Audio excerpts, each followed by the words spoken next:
circumcising the flesh handed down from Abraham was given to you as a distinguishing mark to set you off from other nations and from us Christians.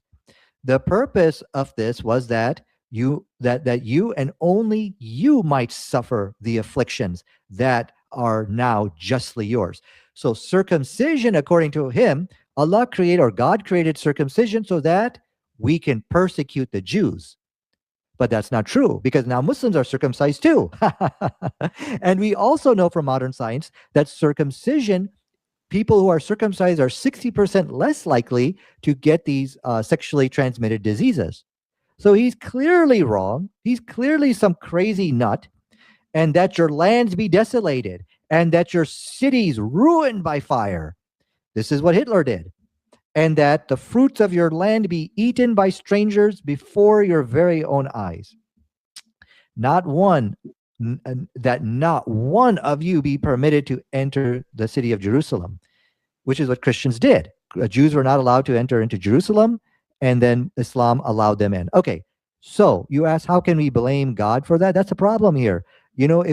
So my problem here is that this is a question you have to answer.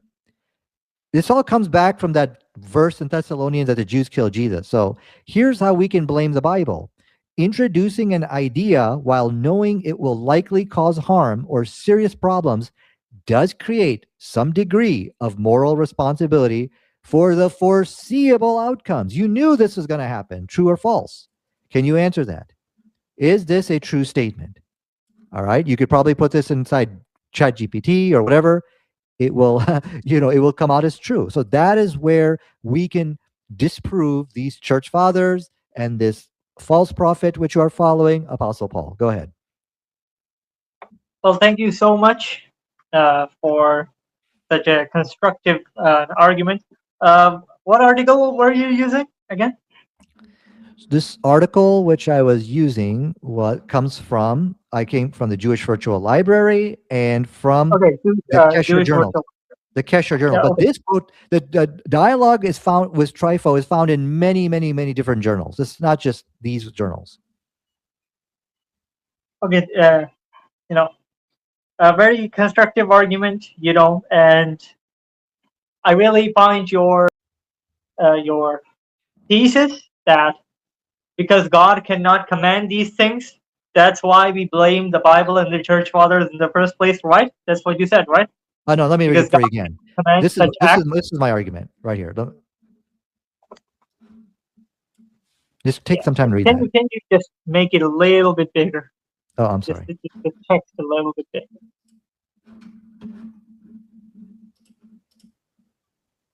Yeah. Introducing an idea while knowing it will likely cause harm or serious problem just creates some degree of moral responsibility for foreseeable outcomes. True or false? True. And this goes both ways. That is true. But also, I would say it also depends on the people reading the scripture. Are they zealous, or do they look for verses or certain aspects of the scripture, to what do we say? To promote their violence or to be violent for power or any other ulterior motives, or do they use the scripture as it is intended? And that is basically for peace. Do you agree with me or not? That the responsibility is also on the one who's reading the scripture. Right, both are responsible.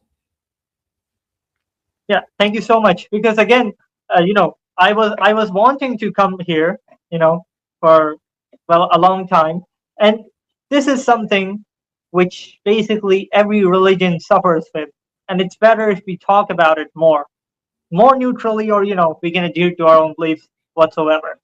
So, according to this passage, or this sentence, introducing an idea while knowing it will likely cause harm or serious problems does create some degree of moral responsibility for foreseeable outcomes. True or false? Yes, it creates responsibility of the one who's writing it too, right? Both are responsible. Yes. Yeah, that is great. However, though, yeah, the problem is. Okay, hold on. That's my 2 minutes. Let's jump to 2 minutes. Let me start my 2 minutes. Okay, so that's my point. So now we can blame the New Testament for introducing this idea of deicide. Deicide is known as the killing of God. The New Testament introduced this idea, and if it was from God, he knew that terrible things are going to happen. People are going to misinterpret it. It's going to create this hatred. It's going to create this type of cycle of violence, which I showed you over here. Okay, so let's go back to this picture over here, which I had. Where is it? I can't find it. Okay, so he knew this was going to happen. So yes, the New Testament is responsible for bringing in unimaginable suffering and hardship, terror, and persecution into the world. You asked me to look into the lives of the church fathers, and we find this crazy Nazi, Justin Martyr. We find another lunatic, Papias, who's inventing things, claiming Jesus said something, but he didn't. Well, I mean, at least that's not what our gospels show. Okay, so I did look at this, and so that what I want to now talk about jihad in Islam, because let's just agree, Ahmed. Look, we can be here for another 3 hours. You will not, or nobody will, not just you, will be able to prove that the gospels are reliable, that Paul is a true prophet, and this is a true church. You can't do that. Nobody can do that. That's why there's no debates on this topic, Ahmed. Okay, you are trying to do what it's like people are like giving you advice by them not debating this. You're trying to do what is not possible. Okay, so I think we should talk about Islam now, talk about jihad. And I just want you to accept today you're not going to be able to prove the reliability of the gospels. Go ahead. Well, thank you so much. And let's see. Yeah, no. Uh, Again, uh, you said that, you know, because this statement was true, you know, that the person who's creating this idea, which is not there in the first place, or something along those lines, is responsible for some degree of the consequences, true or false. That was the statement, I guess. And I No, said yes to it, and to yeah, it you replied, well, okay then. Well, according to this statement, we can assume that the New Testament has brought uh, so much destruction and misery into the world. Yeah, right, that right. that was your conclusion. Hmm. That because this is true, this statement is true. We can assume that the New Testament brought so much destruction into this world. Okay, now remember at the start of this debate, I told you that hopefully you won't give me self-destructive arguments because you have given me an argument that Yep. you have literally given me an open space. So let's go ahead. Let's start with Let's Islam. read Surah Tawbah, Ayah 29, where it says, those who do not believe in Allah and the last day, even though they were given the scriptures, Jews and Christians, and who do not hold as unlawful what which Allah and His Messenger have declared unlawful, and who do not follow the true religion, fight against them until they pay tribute money out of their hand, and they are utterly subdued. So again, this is a really huge opening. Now you quoted the New Testament and you said, oh, because of these certain verses, people like Justin Martyr and all these people, they became Nazis. Well, I give Mhm. you Surah Al-Tawbah, ayat 29, because of this verse, so many Muslims became jihadis and terrorists and terrible people altogether. Okay, that's your I time. think, Okay, thank yeah, you. go ahead. So, first of all, if Surah 9, verse 29 produced terrorists, show it to me. Simple. Show me one terrorist who Okay, read. Hold on. so Hold on. first, okay, My 2 minutes, I don't please. My have two the minutes, screen share, but let's please. read. Please Osama bin stop. Laden, Stop. the Hey, founder whoa, of whoa, whoa, Al whoa. Wait a Qaeda, second. frequently Stop. referenced the Quran Ahmed. in his audio and Ahmed. video messages. You're Ahmed, telling stop me to it. show where these Stop. terrorists Okay, quoting Ahmed, the you're going to Quran, have your and two I'm minutes. showing it to you. Come on, Okay, time out. Time out. You cannot interrupt people. Okay, you cannot you didn't let interrupt me people respond. like you just did. Okay, I'm going to take my 2 minutes again. Very, very simple. I'm going to take my 2 minutes again. Ahmed, I'm sorry. Ahmed, the problem is a lot of people have done research into this alleged claim that terrorists, that somehow Islam inspired terrorism, and we'll look at the research as well. But let me first start off by telling you the great thing of chapter 9, verse 29. Surah 9, verse 29 doesn't inspire terrorists. Maybe if you look in this world, maybe there might be one or two, but as far as I've seen in the research, which I've seen, it's zero. 929 is a beautiful verse. This is the evidence of why Islam is a religion of peace. Okay. So at that time, when Surah 9, verse 29 was revealed, the Jews and the Christians and the Persians were deadlocked in a war for 600 years. I think it's either the first or second longest war. There's no end to this. So there is a problem with Jews and Christians and the Persians at that time, and Islam fixed that problem. Yeah, it took a battle, it took a war, but it finally brought peace into the world, and not just peace, but prosperity and religious freedom. Because when you look at the Quran, when it said, "Yeah, go out and fight," good, go out and fight, but the Quran also lists reasons, and one of those reasons is to preserve religious freedom.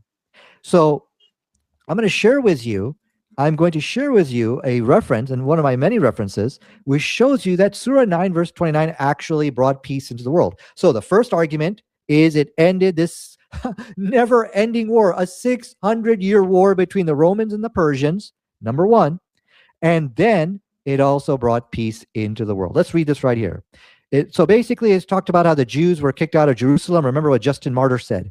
Uh, It said it looked like the end for Judaism in Judea. However, things were going on in the Arabian desert, which within 7 years, which changed the picture of the Near East and the world. What was going on in the Arabian desert? Surah 9, verse 29, the commands to go out and fight them. And as the Jewish Virtual Library states, that's what saved the Jews from the persecution of the Christians. Go ahead.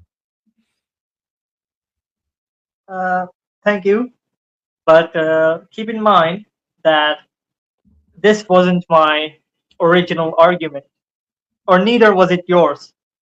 The statement which you showed me was that when there are certain ideas which are not there in the first place, when they're written or when they're formed, uh, consequences happen of those certain ideas. Mm-hmm. That was the original statement.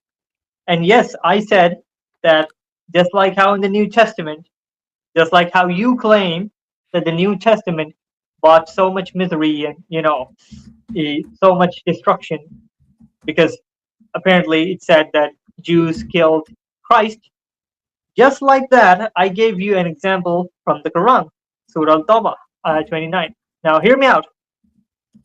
I'm not saying that my original argument is not that this verse itself is evil, even though it looks evil if you look at it, more evil than the one in the New Testament. But that's not my argument. My argument is just like how you said that when people like, what did you say, Justin Martyr, or other people like Hitler, when they saw this verse in the New Testament, Mm-hmm. they interpreted it as something negative. They had rage in them, and because they had rage, they did all this stuff. They did terrible, terrible stuff after reading that verse. My argument is that just like those who read the New Testament, who read the verse and did terrible stuff, just like that, there are a lot of Muslims who read the Quran, right? They go to Surah Al-Azab, ayah 29, and they see, Okay, that's oh, time. look, That's time. that's Okay. to subjugate. So So, just let me conclude. Let me okay, sure, conclude my sure. argument. Mhm. So my argument is that it's not the book's fault. It's not the book's fault. It's not the Quran's fault that people like Osama bin Laden were there. It's not the Quran's fault. They're just reading it wrong for their Mhm. own power. And same goes with Justin Martyr and Hitler. They weren't. It's not the New Testament's fault. It's the one who's reading it, the one who's interpreting it. Go ahead. Mhm.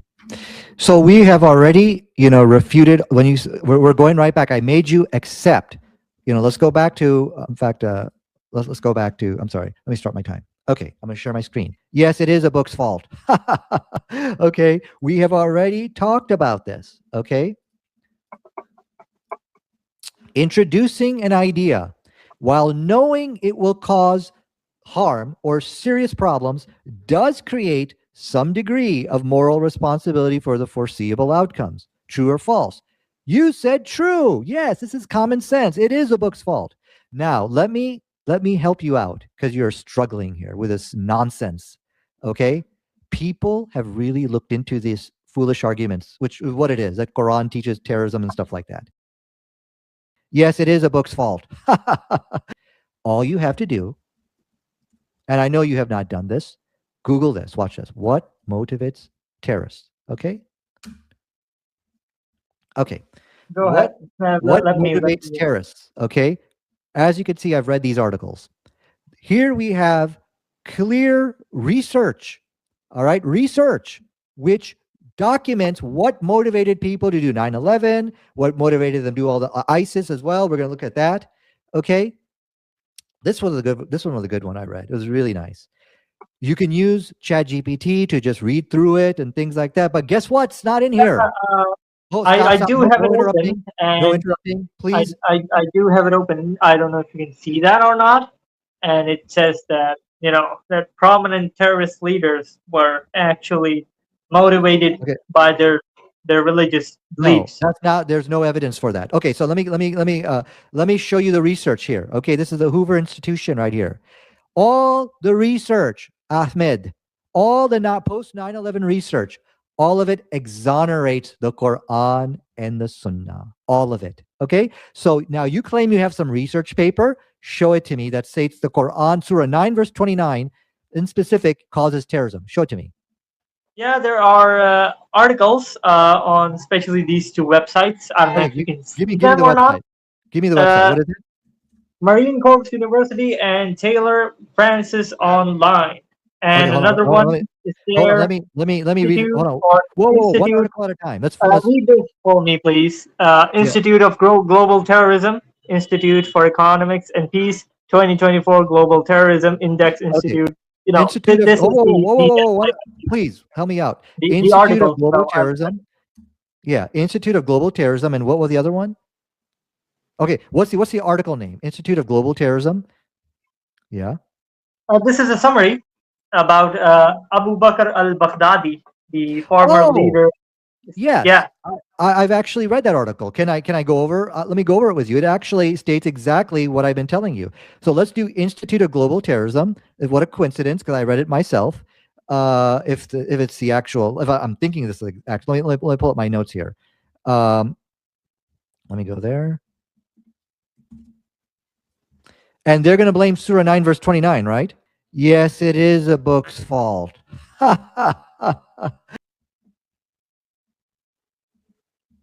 Okay. well, what do you mean by they? Because you showed me a lot of articles from the Jewish library or Yeah. something like that. So I can say the same that they're blaming the New Testament for what Hitler did. Okay, hold on a second. Hold on a second. The article which I read was this one right here. Study of terrorism and response to terrorism. From this is by Start University. Let me see what is Start. This is. But anyways, I read the article. Okay, the history and ideology and psychology on this article. And what I have read through here, they do not blame the Quran. In fact, they blamed a lot of political issues, which caused these issues to create. Now, here's what I did for you. A lot of people are not going to read these articles. I understand that, so you can use Uh, ChatGPT to summarize it. this Okay. is the no, this is the original article. I don't know if you can see that or not. I will Okay. forward it to you afterwards. Well, no, give it to me right now. I want to see this article. What's the article that you're talking about? Because all the references, all the research clearly exonerate Quran and Sunnah. They say this is not the problem. Okay. Yes, it is a book's fault. So, which article are you talking about? Show me the research. Which one is it? Is it this Go to article? Institute of Economics and Peace Global Terrorism Index. Okay. Economics and Peace Global Global, yeah. Terrorism Index 2005. But hold on, let me. Can you read that? It says Institute of Economics and Peace Global Terrorism Index 2025. Is this the article? No. This is the website, and you can look at the article within that website under the name of Abu Bakr al-Baghdadi. Okay. Did he? Okay. And so, what did it say in the article that you're quoting? Well, right now I'm reading the summary because the article itself is like a newspaper or something. Okay. But I'm reading the summary. Okay, see, but yeah, You know, by now, yeah, just yeah, for go a ahead. little bit of, Yeah. just to tell you what Mhm. it says, to summarize. It's a summary. Uh, Abu Bakr al-Baghdadi, the former leader of the Islamic State (IS), or I don't know, it says IS, routinely invoked the Quran in his declarations, selectively citing verses about establishing a khilafat to legitimize the group's brutal violence. These groups often publish propaganda such as the digital corpora analyzed in the studies of Al Qaeda in the Islamic Maghreb (AQIM) that rely heavily on literal and out of context interpretations of sacred texts. And that is exactly what I'm telling you. I was saying my You're argument was misunderstanding. that it's not the book's fault. Just like you said, oh, that the New Testament says that the Jews killed the Christ. I said it's not the fault of the New Testament. It's the fault of those who are reading that text, who are reading Okay, that verse, and then they're going haywire. They're causing destruction. It's not the book's fault. And look, you're this okay. is what it says. No, please, this is better for both of us. This is better for both of us. These groups often publish propaganda such as the digital corpora analyzed in studies of Al Qaeda in the Islamic Maghreb that rely heavily on literal and out of context, again, out of context, interpretations of sacred text. Those sacred texts can be anything. It can be the Old Testament, the New Testament, and the Quran. So that's what I was trying to tell you. That it's not the book's fault. It's not the New Testament fault that some idiots they started killing the Jews. It's not the New Testament. Again, just like Okay, how this says, it's not the Quran's fault that people like Osama bin Laden and al-Baghdadi exists. It's not the Quran's fault. It's the fault of those people who are reading that text, who are reading that verse, and they're abusing that verse, for their actions. Go ahead. yeah. Okay, so you obviously don't understand the research which you're quoting. You probably never read that article. Nobody is claiming that this is some type of the sole issue that, oh well, they're just reinterpreting or misinterpreting, thing. That is a very They're not vague description. Hold on, reinterpreting or stop. not Stop misinterpreting. interrupting. Wait, Stop hold on. interrupting. Let me. Problem is you don't understand the research paper which you're actually reading. I No, actually have no look, problem with the what thing they're is, saying. No, no, no. Let listen me, to me for a moment. Ahmed, no The thing is, interrupting, you please. are right now Okay. actively destroying Yeah. yourself because I No, no, no. gave You you are a really destroying nice yourself point, with a your really behavior. delightful Okay. point that, look, Okay. it's not the Quran which is bad, Yeah. it's the people who are Okay. reading it. Just like No. how the New No. Testament No. is No. not No. bad, No. No. it's the people who are reading it. You Okay. say that no, this is not the case. You have not read the No. No. article and they are not doing this. So that means Okay. that they are not misinterpreting the Quran, which means does the Okay. Quran No. just Nobody say is. No. about, Stop. Just stop your. subjugating us, Stop subjugating your the Jews and outburst, Christians? Ahmed. Stop your outbursts. Okay. You need to respect the rules of our discussion. I'm going to start my 2 minutes over because you obviously don't know Go ahead. anything about the research you're quoting. Okay. So I will quote you for the third time, Ahmed. Okay. The New Testament is gone because it basically incited violence into the people. Let's read it So so one does the more Quran, time. because the Quran Stop. cited violence into Stop. the people. Okay. You know what? You're Okay. not understanding this We're not simple going to have this analogy. discussion. We're not going to have You're this. not understanding this. Nadir If Ahmed, you please, you're interrupt, not no, no, understanding no. this. You You you are claim, you. this is your It's game claim, over for you. that the New Testament You know is you're done. violent I'm because not the going to. people read that verse and then they become a Nazi. Hitler killed Jews. Yeah, go ahead, run away from me. But you're not conceding to the fact that the same goes with the Quran. People read verses You are like sabotaging the Surah debate. Tawbah, and then they reinterpret it in their Okay. own No. heads, and then they use that verse, or that use the Quran. They use the Quran to do horrible, horrible stuff. Nobody. No. No. But that none of what you said has happened. Actually, the problem is, Ahmed, you are sabotaging this debate with your rude outbursts and not following the rules of our discussion. Okay. Let us. I'm glad that we're having this discussion. I think what's happening. We need to take some time here. We're all getting emotional. Let's calm down so we can respect the rules of the discussion here. Yes, it is a book's fault.